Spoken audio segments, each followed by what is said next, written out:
आप क्या पूछ रहे थे बताइए। साहब मैं ये जानना चाहता था कि स्वरूप की स्थिति और समाधि क्या दोनों एक ही हैं कि अलग अलग हैं? हो गया।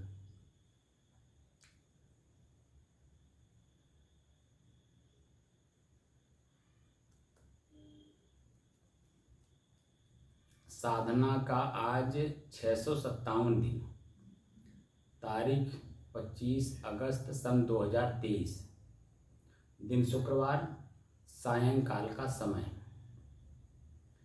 सायंकाल समय का ये दूसरा वीडियो है। एक वीडियो अभी अपने आप बंद हो गया था जिसमें जो आधी अधूरी चर्चा रह गई थी। तो जो आपका प्रश्न है उस प्रश्न का कुछ उत्तर हमने पहले वाली वीडियो में दिया। जी जी। उसमें कितना संतुष्ट हैं आप? अब आप जो बताएंगे हमको संतुष्टि हुई है। नहीं, जो मैंने बताया प्रत्यक्ष जो अनुभव की बात बताया, वह अनुभव की चीज़ें आपकी नज़र में आई अभी कि नहीं? अब नज़र में आई क्यों नहीं साहब? जैसे आप बताए कि एक मतलब चेतन में समाधि रहती है।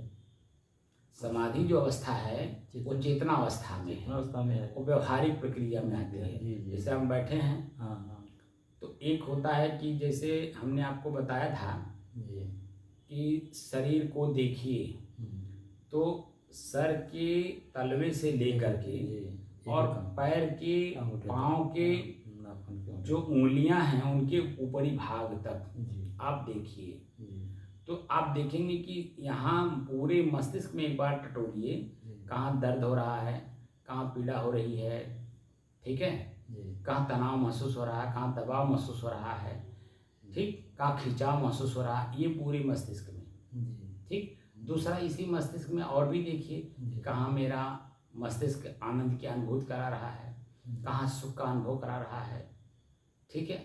तब दोनों तरह से देखेंगे तो जो सुख का अनुभव जहाँ हो रहा होगा, आनंद की अनुभूति हो रही होगी, वो थोड़ा थोड़ा होगा, वो अनुभव नहीं कराएगा।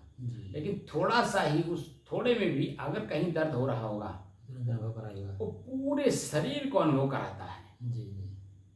क्षणिक जो हमारा दर्द है कहीं का किसी पॉइंट पे, उस पॉइंट से लेकर के पूरे शरीर को दर्द महसूस करा देता है।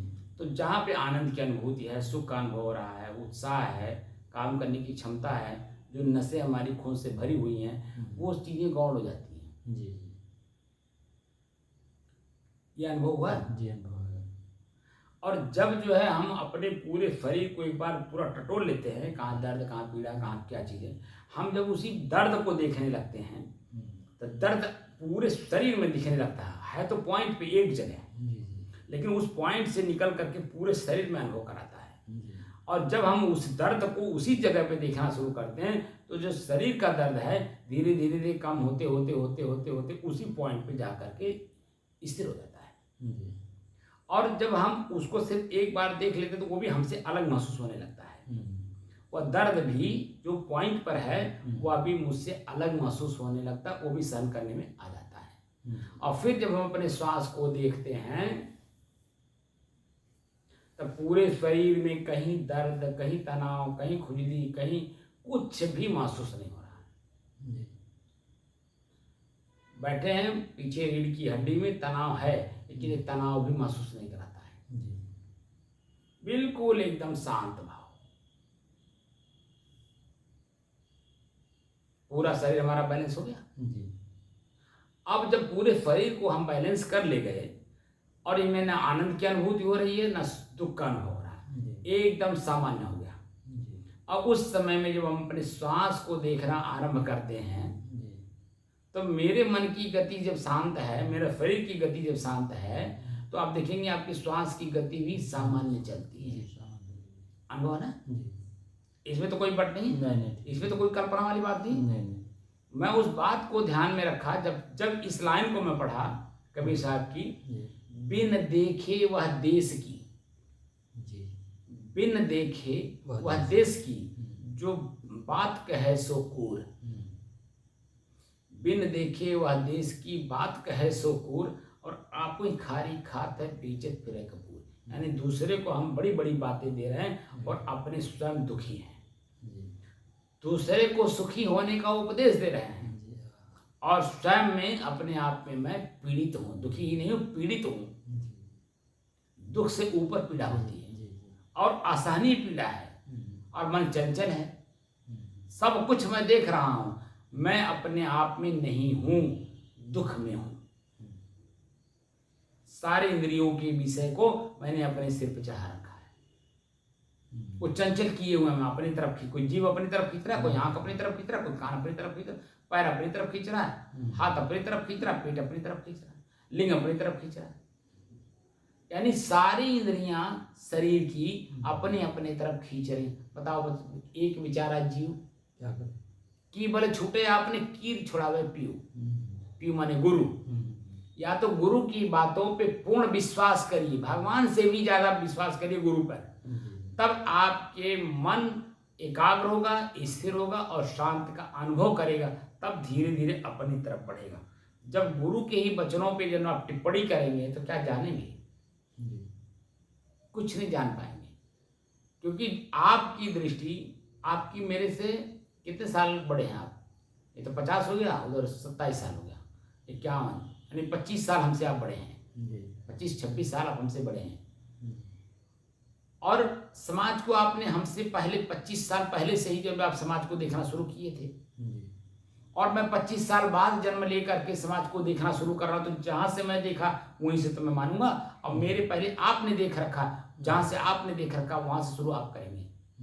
तो जब आप जो पीछे से देखे हैं, जिसके बारे में हमें बताएंगे, और मैं उसको जहां से देखा हूं, दोनों में अंतर होगा कि नहीं होगा? अंतर होगा। तो हमारे और आपके बीच में द्वंद्व होगा कि नहीं होगा? क्योंकि मैं मानने को तैयार नहीं, क्योंकि मैंने आज देखा और आप 10 दिन पहले से देखते आ रहे हो उसी चीज को। तो दोनों में अंतर है कि नहीं? जैसे जो मैं आज आपसे चर्चा कर रहा हूँ, इस चीज को आज के 32 साल पहले से मैंने शुभारंभ किया था 1990 में।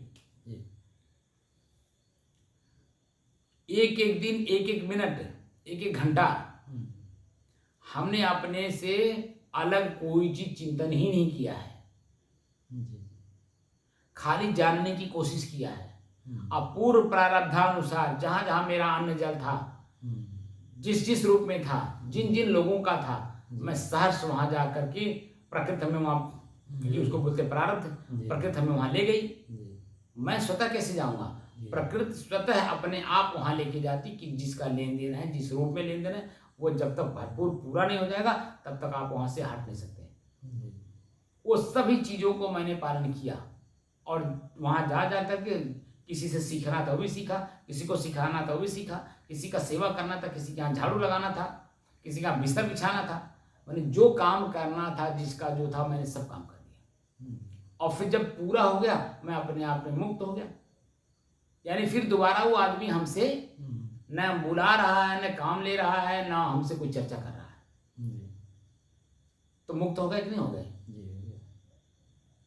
तो जी अभी भी जो प्रारब्ध मेरा शेष बचा हुआ शरीर का, तो ये जहां जहां ले जाता है मैं सहर्ष जाता हूं, क्योंकि मुझे पता है जो मेरा पूर्व जन्म का कर्म है, संस्कार मेरा जो भरा पड़ा है मेरे अंदर में, वो वही प्रारब्ध है। जिनको जो चीज मैं दिया हूं, जिनके पास जो मेरा धरोहर है, वो मुझे लौटाएंगे। किसी को मैंने सुख दिया है तो मेरा सुख लौटाएंगे, तो मुझे बड़ा आनंद आएगा। और किसी को हमने दुख दे रखा तो वो भी लौटाएगा, तो मुझे पीड़ा होगी। तो जब मैं इस बात को जान गया कि मेरा ही दिया हुआ चीज मुझे मिलना है, तो ना सुख में मैं सुखी होता हूं और ना दुख में बहुत पीड़ित होता हूं। बस उस समय को हम कैसे शांत रह करके उसको भोग सकें। भोगहु भोग भुक्त जनि भूलहु, जोग जुक्त तन साधहु। पूर्व के भोगों को भोगना है, नया भोग होने नहीं देना है। जैसे आपने गाली दिया, ये पूर्व का था। हम अगर इस बात को समझ रहे मेरा धरोहर मुझे लौटा रहे हैं, तो सहन कर लें, सुन लें और सहन कर लें। और अगर मैंने प्रतिक्रिया कर दी तो वो नया बन गया, तो कल फिर आप गाली देंगे और अभी वर्तमान में भी आपकी स्थिति और बढ़ जाएगी। वो देखा हो हमारी बात का जवाब दे रहा है। भाषा बदलती है कि नहीं बदलती है? और अगर हमने कुछ भी नहीं कहा तो अपने मन में ये बना लेगा मेरे से डर रहा है, कमजोर पड़ रहा है, तरह तरह की भावना उसके मन में आई। तो और जितना अंदर होगा रखा होगा वो भी निकाल निकाल करके बाहर निकालने लगेगा। आज जब बोलते बोलते बोलते बोलते निकालते निकालते जब थक जाएगा, सब निकल जाएगा, तो चुप होगा कि नहीं होगा? चुप होगा नहीं? 1 घंटे में हो, 2 घंटे में हो, 4 घंटे में हो, 1 दिन में हो, 2 दिन में हो, 10 दिन में हो, चुप तो होगा नहीं होगा? और उतने देरी तक एकदम एकाग्र मन करके, स्थिर रह करके और शांत मन से अपने काम में लगे रहिए। यानी अंदर से जो, जिसको बताया था ना मैंने आपसे कि जो गुरु के द्वारा बताए हुए मंत्र हैं, मंत्र मतलब सलाह के रूप में जो शब्द आपके कान में डाल दिए गए हैं या रटवा दिए गए हैं, लिखवा दिए गए हैं याद करने के लिए, उसी को अंदर से अपना बात करिए। इधर कान जावे नहीं करेगा, वो बोलता रहे। जब हमारा कान हम जाने ही नहीं देंगे, अपने कान को कंट्रोल किए रहेंगे, अंदर से अपने दूसरे काम में लगे हैं, तो वो क्या क्या बोला हम क्या सुनेंगे? कुछ सुनेंगे?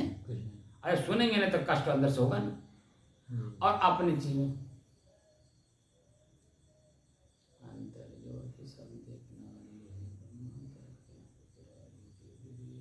तो मैं तो आवाज ही निकाल रहा हूँ खाली जानने के लिए, बोलना और अंदर अंदर बोलना है। तो जब हम अंदर अपने काम करेंगे तो कान हमारा कहाँ जाएगा? इसी पर जो आवाज हम निकाल रहे हैं, नहीं बात तो नहीं जाएगा ना, बाहर नहीं जाएगा, अपने अंदर जाएगा ना। जी ध्यान जाएगा उसी पर। तो जब बाहर के अंदर ग्रहण नहीं करेंगे और अंदर से अपना काम कर रहे हैं, तो वो अंदर जाकर के हमको पीड़ा कैसे देगा? नहीं देगा। तो वो सहन करने में आ जाएगा और बोल करके अपना खाली हो जाएगा और दोबारा मेरे सामने खड़ा भी नहीं होगा। ये प्रैक्टिकल है कि नहीं? खड़ा नहीं होगा। एक बार बोल देने वाला व्यक्ति और जो सुनने वाला है सुन करके सहन कर ले गया और क्षमा भी कर दिया, उसके बारे में कुछ सोच भी नहीं रहा, बुद्धि भी नहीं लगा रहा कि मारना है, पटकना है, इनका नुकसान करना, कुछ भी नहीं सोच रहा है।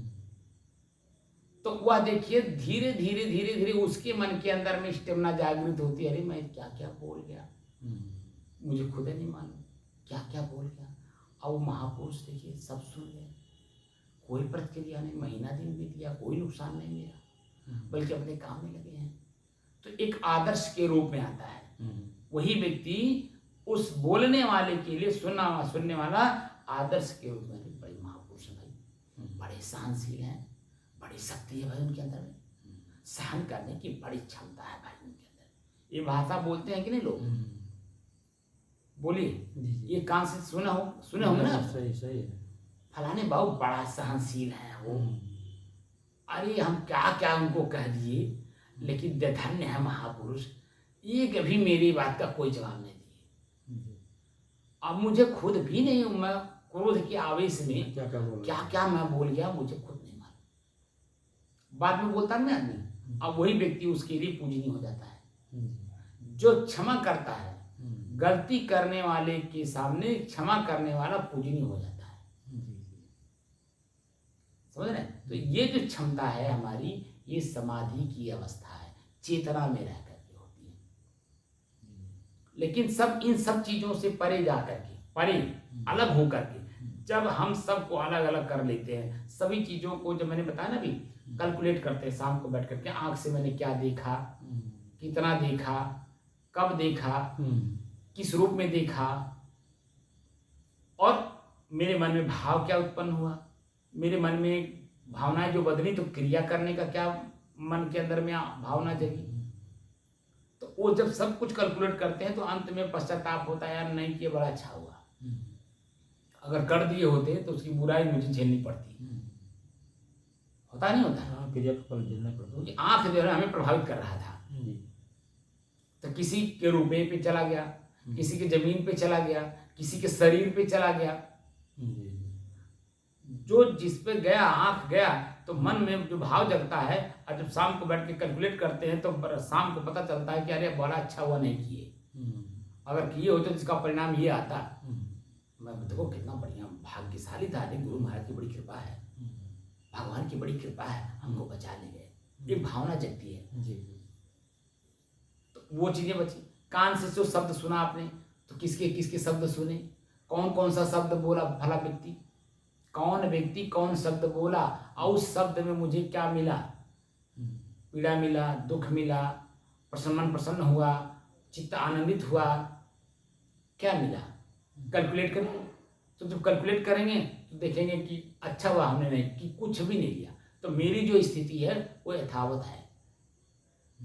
जो मेरी स्थिति है वर्तमान की वो यथावत है। तो ना मैं सुख से प्रसन्नचित हुआ और ना दुख से जब मारपीट किया, ना दुखी हुआ, ना खुद दुखी हुआ, ना दूसरे को दुख दिया और ना समाज को दुखी किया। सब अपने अपने जगह पे अपने कार्य में सब लोग स्वस्थ हैं, अपने अपने जगह स्थिर हैं। तो ये स्थिति हमारी बनती है जब कैलकुलेट करिए। तो जैसे बनिया मैंने बताया ना कि अपना तो पूरा काम कर लेता है तो सबका हिस्सा शेयर निकालता है और उसमें अपना भी निकालता, परिवार का भी निकालता, ऐसे ही है इसमें भी। तो जब पूरा दिन का पैर से चलिए तो पैर को देखिए कि कितना मैं चला, क्या किलोमीटर चला, इसकी क्षमता कितनी थी, क्षमता से कितना ज़्यादा मैं चल गया, क्षमता से कितना कम चला। कम चलूँगा तो शरीर स्वस्थ रहेगा, ज़्यादा चलूँगा तो शरीर अस्वस्थ हो जाएगी क्योंकि थकान लगेगी। पेट में भोजन कितना हमने दिया, भोजन देने के बाद हमारी स्थिति क्या बन रही है, ज़्यादा दे देंगे तो नींद आएगी, आलस्य आएगा, जब माए आएगी बैठे मन भी नहीं लगेगा, यानी नसें हमारी खिंचाव पैदा करती हैं। नींद के अलावा कुछ नहीं। आप कहीं बैठे हों, पेट में भोजन ज़्यादा है, कितने भी बड़े सत्संग में बैठे हों, कितने बड़े जन आपके लाभ की जगह पे आप बैठे हों, वहाँ आपको नींद आएगी। तो जो बोलने वाले हैं उनकी आप कान में बात सुनबे नहीं करेंगे तो आगे क्रिया क्या करेंगे। तो इसीलिए भोजन उतना देना शरीर को जितने से मेरा शरीर मेरे बस में रहे, मुझे नींद ना आने पावे, आलस ना आने पावे, जमुहाई न आने पावे, इस बात का ध्यान दिया जाता। तो शरीर को हम अपने बस में करने में धीरे धीरे कामयाब हो जाते हैं। ये जीभ हमारे बस में हो जाता है, ये कान आँख हमारे बस में हो जाता है, कान हमारे बस में हो जाता है, नाक हमारे बस में, कितना दुर्गंध हो, हम अगर समाधि लगा लिए तो लगा लिए। यानी स्व को स्थित अगर करना है तो नाक को भी जीतना होगा, आँख को भी जीतना होगा, कान को भी जीतना होगा, इनके विषयों से, इनके कर्मों से अपने आप को रोकना पड़ेगा, तब स्व में अपने कक्ष में स्थापित होगा। तो स्व में और समाधि में अंतर है। स्व चेतना विहीन है, प्रकृति त्रिगुणातीत अवस्था है, वह नींद अवस्था है। मैं एक लोकल भाषा में बोल रहा हूँ, नींद अवस्था ही आपकी स्व की अवस्था है। लेकिन जो हम लोग ये कार्य कर रहे हैं ये हमारी समाधि की अवस्था है, क्योंकि मैं जो बोल रहा हूँ बहुत तौल के बोल रहा हूँ, अनुभव की चीजें बोल रहा हूँ, और वीडियो भी बन रहा है, लोग इसको सुनेंगे भी, देख, ठीक है, और सुन करके हो सकता है कहीं कोई सुज्ञ जीव उस बात को पकड़ ले, हमारी बात को पकड़ ले और पकड़ करके अपने आप को अपनी कचरे से अपने आप को अपने मुक्त कर ले, कुछ कोशिश करेगा। तो ये जो चीजें हैं, ये जो स्थिति हमारी आपकी बन रही वार्तालाप की, ये समाधि की है। ना हमारे मुंह से कोई ऐसा शब्द निकल रहा है कि आपको कष्ट दे रहा हो, ना ऐसा कोई हमारे मन में, हमारे मुंह से कोई शब्द निकला जो आपको प्रसन्नता दे, बल्कि ऐसे शब्द निकल रहे हैं जिसमें स्व का स्व में स्थिर होने का, अपने कक्ष में स्थापित करने का ज्ञान प्राप्त हो रहा है, जानकारी प्राप्त हो रही है। तो देखिए मैं बोल रहा हूँ, आप गंभीरता पूर्वक एकदम एकाग्रचित्त से उसको सुन रहे हैं, क्योंकि उसमें रहस्य है, इसलिए सुन रहे हैं। अगर रहस्य ना होता तब तो सुनते, क्योंकि आपका ही मस्तिष्क बता देता है तो बकवास कर रहे हैं। लेकिन ये बकवास मैं शुरू में किया होता तो सही बकवास लगता, ये मैं बातें शुरू में किया होता, जिस समय मैंने आज की 657 दिन पहले शुरू किया था, तो वास्तव में ये आपको बकवास ही लगता। बहुत सारे कक्ष भरा रहता था ना शुरू में। देखिए खाली इतने मैंने कहा कि भाई जो इस परिसर में रहे वो 1 घंटा 2 घंटा बैठ करके अभ्यास करे मेरे साथ। अब बताए पूरा श्रम खाली हो गया, तो मेरा क्या लेके गए बताओ। मेरा इतना आपने नुकसान किया कि 4 पैसे का जो अर्निंग हो रहा था मेरा किराए के रूप में, वो मेरा बंद हो गया। इतने ना आपने मेरा नुकसान किया, तो मेरा नुकसान क्या किया? मैं तो, मेरा कुछ भी नुकसान नहीं हुआ, लेकिन आपने तो अपने आप का बहुत बड़ा जीवन नुकसान कर लिया, जीवन का बहुत बड़ा हानि कर लिया आपने। अभी वो बालक जो है, जो परसों यहाँ बैठा था, यहाँ जो मैं डांटा और मैंने उसको कह दिया कि भैया अगर आप 2 घंटा नहीं बैठ सकते, भले दर्द हो, पीड़ा कुछ भी हो, बैठो जरा, ठीक। ये बात अपने मम्मी पापा से कह दिया। उसने, उसके मम्मी पापा ने कहा कि बेटा तुमको रहना, तुम जैसे चाहो से रहो।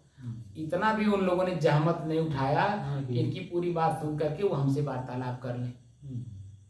शायद क्या गलती हो गई बच्चे से,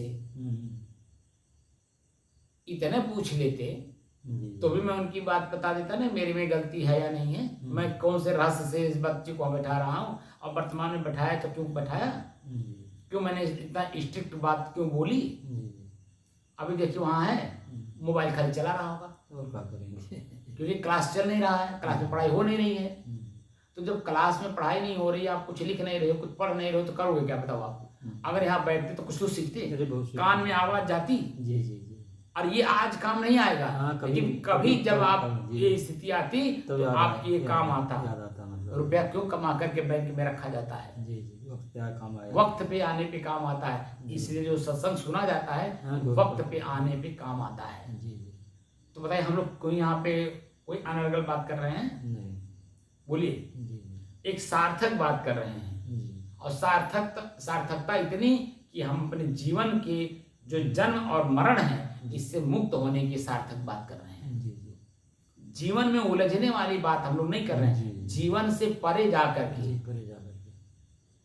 जीवन का जीने की कला तो सबके पास है, कोई खा रहा है, कोई सो रहा है, कोई गा रहा है, कोई बजा रहा है, कोई दुखी है, सब लोग कर ही रहे हैं। हम लोग तो उससे ऊपर का चर्चा कर रहे हैं, वास्तव में उसकी चर्चा कर रहे हैं जिससे मोक्ष हो सकता है। कर रहे हैं, नहीं कर रहे हैं। अब अगर उसके कान में पड़ता, सुने रहता, मस्तिष्क में स्टोर रहता, तो वो कभी काम आता उसके, असमय में ये काम आता।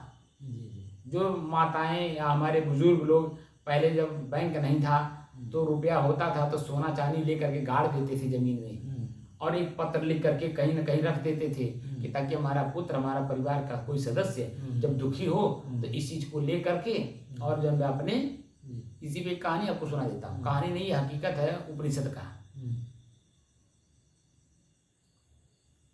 माता मंदालसा, ये उपनिषद की कहानी है। माता और हकीकत कहानी कोई गलत भी नहीं है। तो सुनाया है नहीं, क्या सुनाया था, वो लड़के को तभी बांध के दिया तो कहा हुआ था, हाँ, खोल करके वो ताबीज, वो ऐसा हुआ कि 7 पुत्रों को, 6 पुत्रों को तो बैराग दे चुकी थी अपने जीवन में रहते रहते। 7वां पुत्र को जब बैराग देने चली तो उनके राजा जो पति थे उन्होंने कहा, अरे रानी, हम लोग वृद्ध हो चुके हैं और हमारे वृद्ध अवस्था में सेवा करने के लिए एक को तो रहने दीजिए।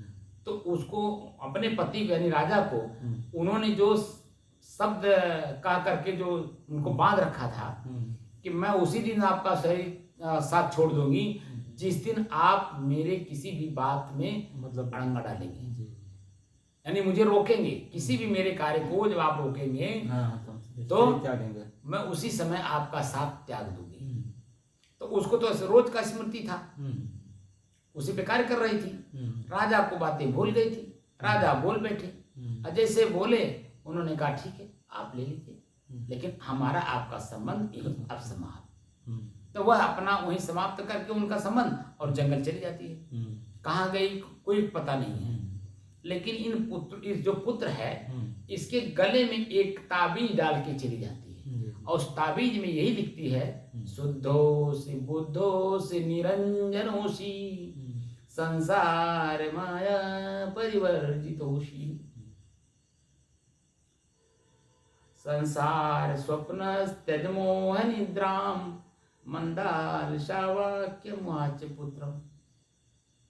ये बात लिख करके भोजपत्र पे ताबीज में डाल करके, सोने के चांदी के जो भी रहा हो, डाल करके उनके गले में पहना देती है और कहती है, बेटा इसको असमय में, जिस समय में तुम्हें चारों तरफ से लगे कि अब मेरे हत्या हो जाएगा, अब मैं नहीं बचूंगा, क्योंकि राजाओं का उस समय राज्य था, एक दूसरे राजा एक दूसरे को अटैक करते थे। उसलिए उन्होंने कहा कि असमय में, दुर्दिन अवस्था में इसे खोल करके पढ़ लेना। और उसने वही किया। बांगल वाला राजा इनके ऊपर अटैक कर दिया, ये पड़ गए कमजोर। अब जब इनको लगा कि जब मुझे ये जब मार देंगे, मेरा राज्य तो छीनेंगे, मुझे भी मार देंगे, उस समय में अपनी माँ की बात याद आती है और तोड़ करके ताबीज को, उसमें जो भोजपत्र पे शब्द लिखा रहता है उसको पढ़ते हैं अब पढ़ करके वहीं से वैराग्यवान हो जाते हैं कि जो माया है वास्तव में मांस का टुकड़ा है। इसी का उदाहरण जो है हमारे दत्तात्रेय जी ने दिया है। 24 गुरु जो उन्होंने किया है उसमें एक बाज पक्षी का भी जब उन्होंने उदाहरण दिया है। एक बाज पक्षी था, मांस का टुकड़ा कहीं पाया और ले करके जाके कहीं बैठ के खाना चाह रहा था। उसके अपने जाति बिरादर के लोग उसका पीछा के लिए, जितने हिंसकी पक्षी थे वो सब उसका पीछा कर लिए। वो बेचारा कहीं डाल पे बैठे तो बैठने ना पावे, उड़े तो उड़ने ना पावे, जाए कहाँ जाए। तो वो खूब उड़ता रहा, भागता रहा, उड़ता रहा, भागता रहा, बचाता रहा, बचता रहा, लेकिन अंत में जब थक गया तो वो अपने ही मन में प्रश्न किया कि आखिर में ऐसा क्यों हो रहा है, मेरे साथ ऐसा क्यों हो रहा है, ये लोग मेरे पीछे पीछे क्यों लगे हुए हैं। तो उसके दिमाग में आया कि जो मांस का टुकड़ा है यही लालच, इसी की वजह से ये सारे लोग मेरे पीछे पीछे लगे हुए हैं। बस उसने जैसे दिमाग में आया कि इस मांस के टुकड़े के कारण जो है ये हो रहा है, तुरंत मांस का टुकड़ा मुंह से छोड़ देता है। सारे जितने हिंसकी पक्षी थे सब उसी मांस के पीछे भाग लेते हैं और वो हो जाता है अकेला। अकेला हुआ, रिलैक्स हो गया, शांत हो गया। उसकी सारी स्थिति जो पहले से थी वो बदल गई, एकदम शांत होकर के जा करके जो एक वृक्ष की डगाली पे बैठ करके और आनंद ले रहा है। इन लोगों को देख रहा है कौन कैसे कैसे लड़ रहा है। तो ये जो समाज है, समाज की जो पद प्रतिष्ठा है, ये मांस के टुकड़े हैं। एक कड़वापन भाषा है, मैं बोल रहा हूँ, बहुत कड़वी भाषा है। और कड़वी भाषा को पीने की जिसमें क्षमता होगी वही उसी का स्व में स्थित हो भी पाएगा। जिसको कड़वा पीने, जिसका दवा जो होता है वो वास्तव में बहुत कड़वा होता है। अगर चबा के खाया जाए, जो अंग्रेजी दवा भी है, अगर चबा के खाया जाए तो नीम के पत्ते से भी ज्यादा कड़वा है। लेकिन वो गोली है, घाटी पे रखे, पानी से पी लिया, अंदर चला गया, सिर्फ जीभ पे पता नहीं चलता कि वो कड़वा है कि नहीं। लेकिन दवा वास्तव में कड़वा होता ही है और वही आपके रोग को ठीक भी करता है। तो मेरे मतलब मेरे ऋषियों की जो रिसर्च हैं वो वास्तव में कड़वे हैं, इसलिए वो मोक्ष देना चाहते हैं, यानी सदैव के लिए दुख से और सुख से मुक्त कर देना चाहते हैं। यानी दोनों अवस्थाओं में आप ना रहिए, क्योंकि एक अवस्था जाएगा, क्योंकि एक दूसरे के मेहमान हैं, एक जाएगा तो एक आएगा, एक जाएगा, अपने आप स्वतः आते रहते हैं, स्वतः क्रम उनके चलते रहते हैं। तो क्रम समाप्त करने की बात पतंजलि योग दर्शन कहता है। कैवल्य तब होती है जब क्रम समाप्त होता है, और क्रम जब समाप्त होगा तभी तो अकेलेपन का एहसास होगा। एक अभी आंख का विषय तो अभी भूले नहीं, तब तक कान का विषय आ गया, तब तक जीभ का विषय आ गया, तब तक नाक का विषय आ गया, तब तक लिंग का विषय, तब तक पेट का विषय आ गया, तब तक हाथ का विषय आ गया, तब तक पैर का, कुछ न कुछ जो है क्रम से चलता रहता है और हम उसी में उलझे हुए हैं। इनके सारे क्रियाओं को बंद करना होगा और अपने मन को एकाग्र करना होगा, स्थिर करना होगा और शांत मन से किसी कार्य को करना होगा। तब आपकी अपनी स्थिति स्व में स्थित होती है। यानी मैं कौन हूँ में स्थापित हो जाता है, तो मैं कौन हूँ शब्द भी खत्म हो जाता है। हाँ, जानने वाला कोई रह नहीं जाएगा, क्योंकि इंद्रिय रही है ना, मन भी इंद्रिय है ना, कुछ नहीं रह जाएगा। मन भी इंद्रिय है, जानने का साधन है, वो भी समाप्त हो जाता है। जब समाप्त हो जाएगा तभी तो नींद आती है। आप देखिए जरा गंभीरता पूर्वक अंदर और जाकर के देखिए तो आपकी नसों की जो एक्टिविटी है वो सब डाउन हो जाता, शिथिल हो जाती है, एकदम शिथिल हो जाती है, आपके पता नहीं चलता है एकदम। कोई क्या कि भैया नहीं है तो होगा।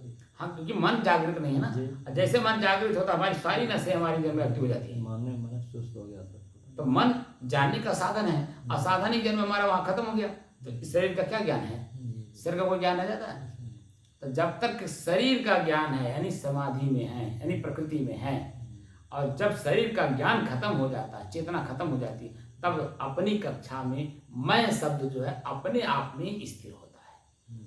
और वह स्थिति जब बन जाती है तो शरीर का भी ज्ञान नहीं रहता है। हमारी शरीर की अवस्था क्या है, हमारे शरीर पे कपड़ा है या नहीं है, मैं कहाँ पड़ा हूँ, कुछ भी ज्ञान नहीं रहता।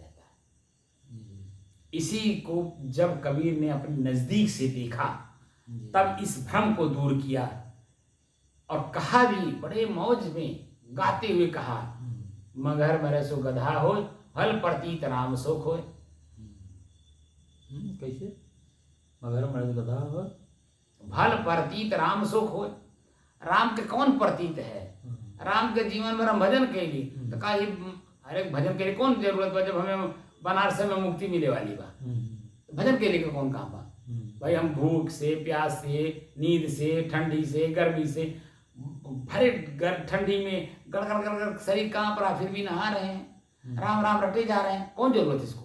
जब बनारस में आके मुक्ति मिलेगी तो भयंकर माघ मेले में कल्पवास लोग करते हैं, ठंडी कितना कांपती शरीर, जुकाम बुखार खांसी को लिए रहते हैं, गड़गड़ गड़गड़ गड़गड़ गड़गड़ कांपते रहते हैं और कहते हैं कल्पवास कर रहा हूं। कौन जरूरत है उसका काम को करने, जब डायरेक्ट जाकर के मोक्ष मिल सकता है। इसीलिए उन्होंने इस बात को कहा कि मगर मरे सो गधा, क्योंकि प्रचलन में था कि जो मगर मरे को गधा होगा। तो उन्होंने कहा हम गधे बनने जाएंगे, चलो, क्योंकि उन्होंने उस चीज को देख लिया कि जो हमारी स्थिति है वो कहीं भी हो सकती है, किसी भी जगह हो सकती है, उसके जगह से कोई मतलब नहीं है, वो तो मेरी अपनी स्थिति है, मेरे शरीर की स्थिति है, वो कहीं भी हो सकती है। तब उन्होंने इस भ्रम को तोड़ा। और ये बाहर बाहर जो ऊपर ऊपर तैरने वाले लोग थे, जैसे समुद्र है, समुद्र के पेट में यानी निचले हिस्से में पन्ना, पोखराज, नीलम, ये सब चीजें नीचे हैं पेट में। ऊपर ऊपर तैरने से थोड़ी मिलेगा, पेट की गहराई में जानी पड़ेगी, और गहराई कितनी है नीचे जाना पड़ेगा। तो इसी शरीर की गहराई नापनी होगी, शरीर की गहराई में जाने की जरूरत है। आपके पास ही सब कुछ है, या घट भीतर गंगा जमुना, या घट भीतर क्या क्या बताया गया है, सब कुछ। एक साखी भी कहती है घट घट राम है, घट घट कैसे हो मृग ढूंढे बनवाए, ऐसे घट घट राम है कि दुनिया जाने ना है। अपनी सुगंधी उसके अपने गले में है, लेकिन आपको बाहर ढूंढ रहा है। तो मैं स्वयं अपने आप में एक सुगंधदार हूं, लेकिन क्या अपने स्वयं का ज्ञान हुआ? नहीं हुआ। इसलिए मैं अपने आप में स्थापित नहीं हो पा रहा हूं। इसलिए इन सब चीजों को बंद करना होगा। बुद्धिमान वही है, बुद्धिजीवी वही है, मनुष्य जीवन की सार्थकता वही कर पाएगा जो अपने शरीर के क्रियाएं, उन शरीर से संबंधित इंद्रियां, उनके विषय, उनके भोग को अपने आप को बचाएगा। कबीर ही एक ऐसे दिखते हैं, चदरिया झीनी रे झीनी, चदरिया झीनी रे झीनी, चदरिया झीनी रे बीनी। तो चादर शरीर है, बीनी चदरिया, चादर झीनी है, इसी को बीनना है, इसी को समझना है, इसी से अपने आप को मुक्त भी करना है। सबके बारे में बता दिया। अंत में उनका कि ज्यों की त्यों धर बीनी चदरिया। अब बताइए किसी का उपयोग किया उन्होंने?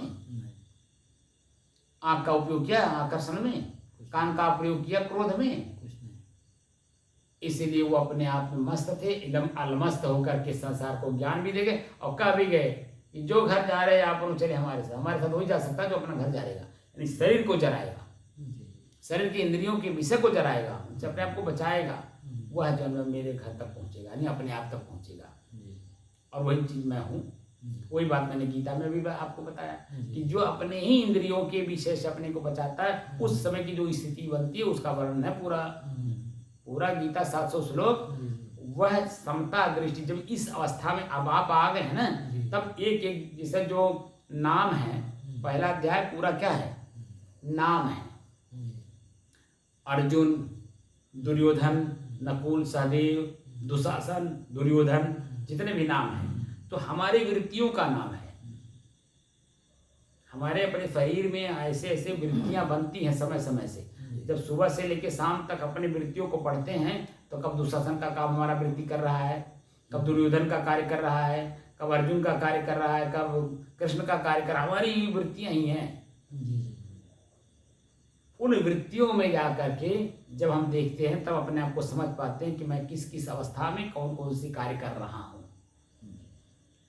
तो वो सारी स्थिति, वो वर्णन है हमारी वृत्तियों का है, लेकिन उतनी गहराई में कोई उतर नहीं पाता। तो जो नाम है उसी में दौड़ता रहता है।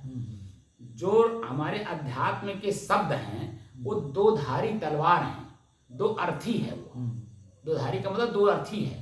व्यवहार में भी अर्थ देता है, अर्थ मन लाभ है, व्यवहार में भी लाभ देता है और अध्यात्म में मैं स्वयं तक पहुंचने का भी लाभ देता है। यानी स्वयं को स्वयं में स्थापित करने के लिए वो ज्ञान भी देता है। तो दो अर्थ ही है। जैसे आप जब आंख बंद करते हैं, अपने श्वास को देखना प्रारंभ करते हैं, तो दिखाई देता है कि नहीं देता है? यानी महसूस होता है कि नहीं होता है? महसूस होता है। मेरे श्वास में क्या है, ठंड है, गर्म है, शीतल, महसूस होता है नहीं होता है?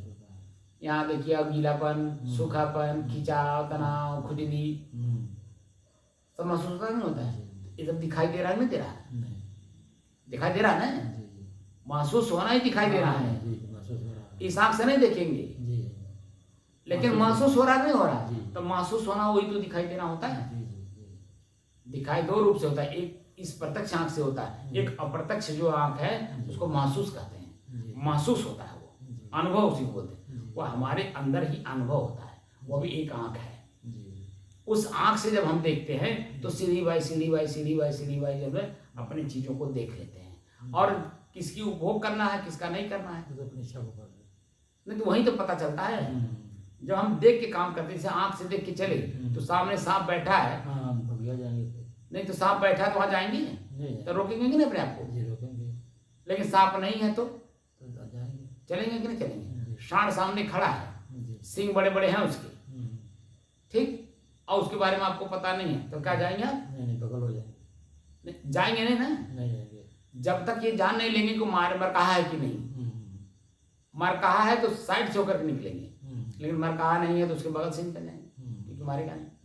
और जब क्योंकि जानकारी में आ गया नहीं, मारता नहीं है, भले सिंग बड़ी बड़ी है लेकिन मारता नहीं है, उसके बगल से निकल जाएंगे। लेकिन आपको पता चल जाए, भले छोटा छोटा सिंग हो, कई गायों को सिंग भी नहीं होती है, फिर भी जब हुरपिटती हैं तो क्या उनके पास नहीं जाते? नहीं जाते हैं। जिसके सिंग भी नहीं है फिर भी हुरपिटती हैं, फिर भी उसके पास नहीं जाते। लेकिन बड़े बड़े आपने पुराने जमाने में आपने जब बैल से खेती होती थी, कितने बड़े बड़े जब उनके सिंग होते थे, लेकिन कितने शांत होते थे, बच्चा भी उसके पीठ पे जाके बैठ जाता था। सिंग बड़े बड़े हैं लेकिन जानकारी में कि मारता नहीं है। लेकिन जिसकी जानकारी नहीं है कि पता नहीं मारा लगने मारा, तो क्या करेगा? तो शंका में रहेगा। तो शंका खत्म करके तब आगे कार्य करता है। वही काम हमें करना है, शंका मिटा करके समाधि जितने शब्द हैं उसके अर्थ, क्रिया, भाव सब कुछ अलग अलग हैं। हमारे अध्यात्म के जो ऊंचाई है, स्व में जब स्थित हो जाता है उसको कहते हैं स्व संवेद्य। स्वयं के स्वयं में ही अनुभव होता है, बाकी कुछ नहीं होता है। वहाँ आवाज निकलेगी नहीं, आंख देखेगा नहीं, कान सुनेगा नहीं, जीभ स्वाद लेगा नहीं, क्योंकि वो सबसे परे है। इसीलिए एक शब्द में सारी बात को मुका दिया, स्व संवेद्य। स्वयं के ही संवेदनाओं के आधार पर वह जाना जा सकता है। जैसे गूंगे को गुड़ खिलाइए तो गूंगा जो है क्या बताएगा? गुड़ तो खा लेगा, खाली इतने कहेगा, आवाज नहीं निकलेगी। वैसे जो वह अनुभूति है उसमें जाने के बाद कोई शब्द निकलता ही नहीं है, और शब्द अगर निकला तो इसका मतलब वहां तक पहुंचा नहीं। स्व में जब स्थापित हो जाता है, इसलिए बार बार मैं कह रहा हूँ, नींद जो अवस्था है वही है, वह अवस्था हमें जागृत अवस्था में और अपने इंद्रियों की चेतना में रह करके जाना है। सभी इंद्रियां हमारी अपने आप में एक्टिव हों, स्वयं में अपने आप में एक कार्य करने की क्षमता रखती हों, लेकिन शांत हमारे अनुसार चलती हों। मैं इसके अनुसार नहीं, मेरे अनुसार हमारे शरीर की क्रियाएं और शरीर के जो जुड़े हुए इंद्रियां हैं उनके विषय, उनके भोग वह स्वतः न मांगे। मैं जब चाहूँ तब वहाँ, मैं चाहूँ कि आंख से देखना है तब हमारी आंख खुले, मुझे सुनना है किसकी सुनना है कान तब हमारा एक्टिव हो, पैर से चलना है, मुझे कहाँ जाना है इस बात का ध्यान हो तब पैर आगे बढ़े, हाथ से कुछ देना है कुछ लेना है पहले जानकारी कर ले कि क्या मैं दे रहा हूँ, इसका परिणाम क्या होगा, तब हम हाथ को एक्टिव करें। तो सारी चीजें हमारे बस में हो जाएंगी कि नहीं, और हमारी बस में हम स्वतः रहेंगे तब हमारे बस में रहेंगे। अब पूरी बात समझ में आ गई। समाधि क्या है? चेतना में रह के कार्य करने की क्षमता, जिसमें किसी को भी पीड़ा किसी प्रकार से ना हो। दूसरा हमें पीड़ा दे दे कोई बात नहीं, लेकिन हमसे पीड़ा उसको ना मिले। ये स्थिति हमारी मानसिक स्थिति का नाम है समाधि, व्यवहारिक प्रक्रिया में। अश्व में वह भी चेतना ही नहीं रहता, क्योंकि वो तो चेतना है ना, चेतना में रह के काम कर रहे हैं। या तो चेतना भी नहीं रहती है, नींद में चेतना कहाँ रहती है? कुछ नहीं रहता ना। वो अवस्था में जब जाएंगे हम और ऐसे बैठ करके जी देख कर जान कर समझ करके उस अवस्था में जाएंगे, तब आपका शरीर मोक्ष की तरफ आप जा पाएंगे, अपने शरीर से इनकी आसक्तियों से मुक्त हो पाएंगे। अभी तो हम इसकी आसक्ति में हैं, इसी आसक्ति में उलझे हुए हैं। बात पूरी समझ में आ गई कि नहीं आई? बंद करिए इसको। तो समाधि और स्वरूप स्थिति के बारे में कुछ जानकारी हुई? पूरी पता हो गई। अभी तो खाली मौखिक था। ये तो मौखिक था ना। ये स्थिति आपकी जब बन जाती है तो यहाँ आवाज नहीं निकलती है। यही होता है ना। अब थोड़ा देर स्व में स्थित भी हो लीजिए, ठीक है।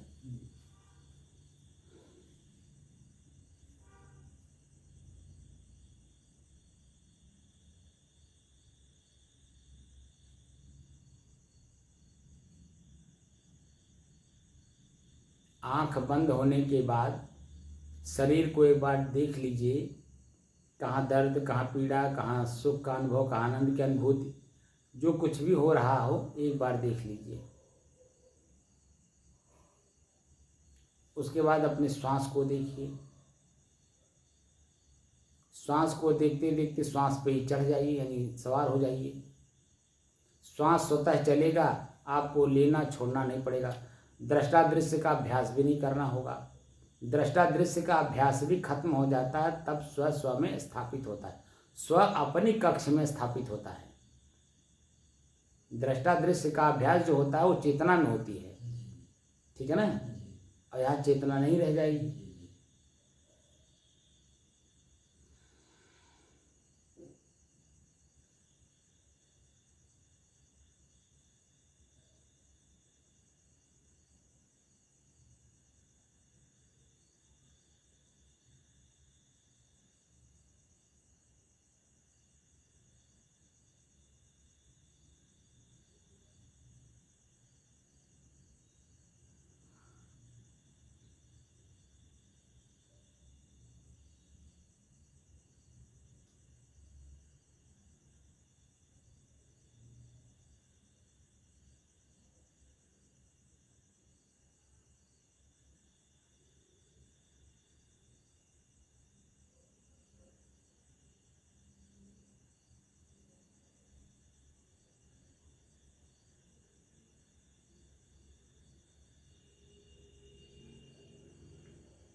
साहिल बंदगी, साहिल बंदगी,